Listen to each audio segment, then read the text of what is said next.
बड़ी बात यह है, अलेप्पो हो, होम्स हो या फिर हमा, ये तमाम बड़े शहर हैं सीरिया के जिन पर कब्जा विद्रोही गुटों की तरफ से हुआ है। राजधानी है दमिश्क, जिस पर अब कब्जा यहां पर करने का दावा हो रहा है। बशर अल असद के लापता होने का दावा हो रहा है और यानी चारों तरफ से सीरिया पर एचटीएस हयात तहरीर अल शाम, जिसका नेता है जुलानी, जिसने पूरी तरह से कब्जे का दावा कर दिया। और जुलानी की तरफ से हाल ही में बड़ा स्टेटमेंट दिया गया था कि नई सरकार सीरिया के अंदर बनाएंगे। और बड़ी अपडेट एक ये भी कि रूस और ईरान ने भी अपने जो कदम है वो पीछे यहां पर खींच लिए हैं। और सबसे बड़ा डेवलपमेंट आपको बता रहे हैं, सीरिया के प्रधानमंत्री की तरफ से सरेंडर कर दिया गया है। सरकार विपक्ष को सौंपने के लिए तैयार है। बहुत बड़ा डेवलपमेंट इस वक्त सीरिया में हो रहा है, जहां पर पीएम ये कह रहे हैं कि शांति बनाए रखने के लिए हम सरेंडर करने को, सत्ता विद्रोहियों को सौंपने के लिए तैयार, ये दावा इस वक्त यहां पर किया जा रहा है। और बड़ी बात ये,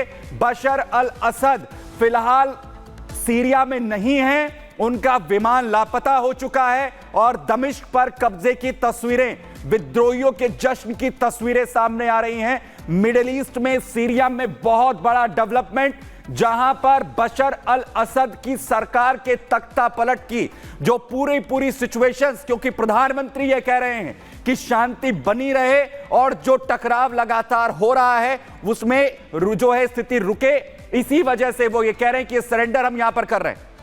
और इसी के साथ सीरिया से जुड़ी हुई एक और अहम जानकारी आपको देते हैं, जहां सीरियाई अरब सेना का रेडवान फोर्स पर आरोप है कि रेडवान फोर्स ने उन्हें धोखा दिया है। यह सीरियाई सेना कह रही है। उन्होंने कहा है कि ईरान ने हमें धोखा दिया है और बशर अल असद ने भी हमें धोखा दिया है। यहां यह कहा गया है कि होम से हटने वाले सीरियाई अरब सैनिकों के द्वारा कि रेडवान फोर्स हो, उसने हमें धोखा दिया, ईरान ने हमें धोखा दिया, रूस ने हमें धोखा दिया। यहां तक कि उनके खुद के राष्ट्रपति पर वो ये कह रहे हैं कि बशर अल असद ने हमें धोखा दिया है, क्योंकि होम्स में इस तरीके से स्थिति बनी थी कि दोनों ही ईरान की जो सेना है, यहां पर जो सीरिया की सेना है और उसी के साथ जो विद्रोही है वो पीछे की तरफ हट जाएंगे, लेकिन ऐसा होता नहीं है, बल्कि होम्स से आगे बढ़ते हुए दमिश्क तक ये पहुंच जाते हैं। और आज जो स्थिति है वो आपको बता रहे हैं कि आखिरकार वहां पर हुआ क्या। अब राजधानी दमिश्क तक पहुंचने का सीधा मतलब यही है कि वहां पर जो विद्रोही है उनकी सरकार हो सकती है। तख्ता पलट पूरी तरीके से हो गया है, प्रधानमंत्री के द्वारा सरेंडर कर दिया गया है। जो वहां पर सेना के अधिकारी है उन्होंने सेना को सरेंडर करने के लिए कह दिया है।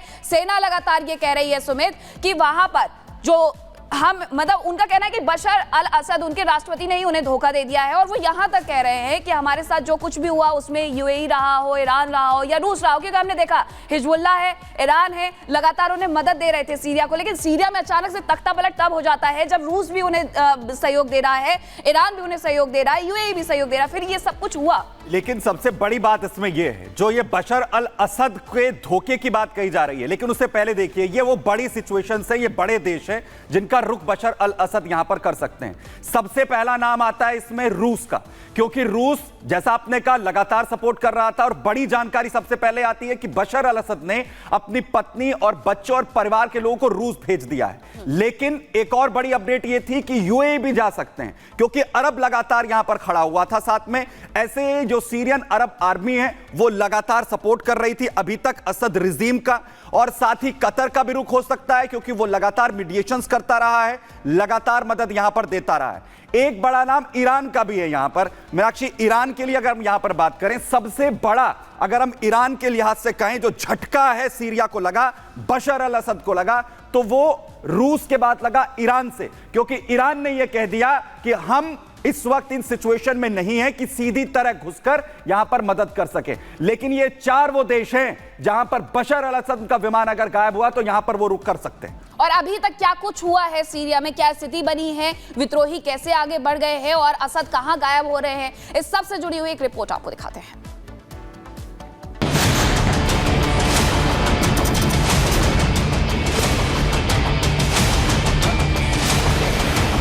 सीरिया में तख्ता पलट की कोशिश, कई शहरों पर विद्रोहियों ने किया कब्जा, दमिश्क में विद्रोहियों का डेरा, सीरिया को हर तरफ से घेरा। क्या सीरिया में तख्ता पलट हो गया?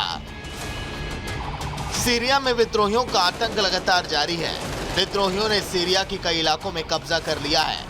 सीरियाई सरकारी सेनाएं नियंत्रण बनाए रखने और राष्ट्रपति बशर अल असद के 24 साल के शासन को बनाए रखने के लिए संघर्ष कर रही हैं। विद्रोही तख्ता पलट की कोशिश कर रहे हैं। पूरे सीरिया में अराजकता का माहौल है। विद्रोही दक्षिणी शहर दारा पर कब्जा कर चुके हैं। ये शहर राष्ट्रपति बशर अल असद के खिलाफ 2011 में शुरू हुए विद्रोह का जन्म स्थान है। दारा सीरिया का चौथा बड़ा शहर है, जिसे बशर अल असद सरकार के समर्थन वाली सेना ने विद्रोहियों के हाथों बीते एक हफ्ते के दौरान गंवा दिया है। विद्रोहियों ने उत्तर में अलेप्पो, केंद्र में हमा और पूर्व में डेर अल जोर सहित प्रमुख शहरों पर कब्जा कर लिया है। दक्षिणी क्षेत्र जैसे कि कुनेत्रा, डेरा और सुवेदा भी विद्रोहियों के नियंत्रण में आ चुका है। और बड़ी खबर आपको बताएं, सीरिया के राष्ट्रपति अशर के घर में विद्रोही जा घुसे। विद्रोही राष्ट्रपति बशर अल असद के घर पर घुस चुके। तस्वीरें आप देखिए, घर पर भी कब्जा विद्रोही गुटों की तरफ से कर लिया गया है। दमिश्क की तस्वीरें जो जानकारी आ रही है, दमिश्क की तस्वीरें, बशर अल असद के घर पर महल में इस वक्त विद्रोही गुट कब्जा कर चुके हैं। अलेप्पो से भी तस्वीरें इससे पहले सामने आ चुकी हैं, जहां न सिर्फ जो है महल पर कब्जा किया गया था बशर अल असद के, और दमिश्क में भी वही तस्वीरें।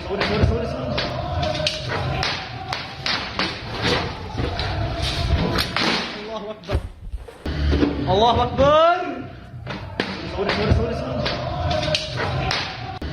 अल्लाह अकबर।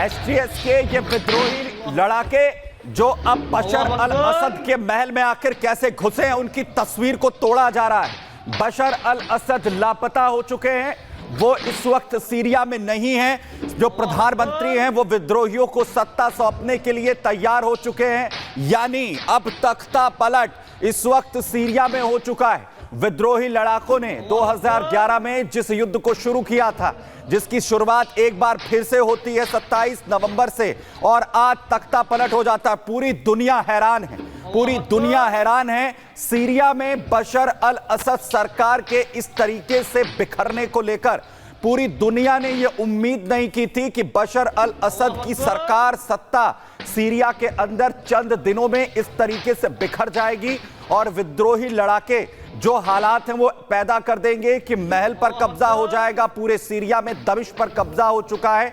कल ही दमिश्क पर पहले हमले की शुरुआत हाल ही में हुए विद्रोह के साथ हुई थी। पहला ड्रोन अटैक किया गया था डिफेंस बिल्डिंग पर, और उसी के साथ अब दावा ये, क्योंकि जश्न की तस्वीरें सामने आ रही हैं और आज की ये सबसे बड़ी तस्वीर आप देख रहे हैं जो है बशर अल असद के महल की। तो ये जो तस्वीर आ रही है इसे देखकर के ज्यादा सरप्राइज मत होइए, चौंकिए मत, क्योंकि पिछले दिनों भी आपने देखा होगा, अफगानिस्तान रहा हो या फिर श्रीलंका रहा हो या फिर बांग्लादेश रहा हो, जब जब विद्रोही किसी देश की राजधानी में घुसते तो सबसे पहले उनका ठिकाना होता है राष्ट्रपति भवन में जाना, ताकि ये दर्शा सके कि अब वहां पर तख्ता पलट हो गया है। एक और बड़ी खबर आपको बताते हैं, जब विद्रोहियों के द्वारा $10 मिलियन के नाम की घोषणा बशर अल असद पर कर दी गई है। उनका कहना है कि बशर अल असद को जो भी ढूंढ कर लाएगा उन्हें $10 मिलियन का इनाम दिया जाएगा। अल असद को पकड़ने वाले, मदद करने वाले को यह इनाम दिया जाएगा। राष्ट्रपति असद पर यह इनाम घोषित किया गया है विद्रोहियों के द्वारा। आपको बता दें कि इसके पहले हालांकि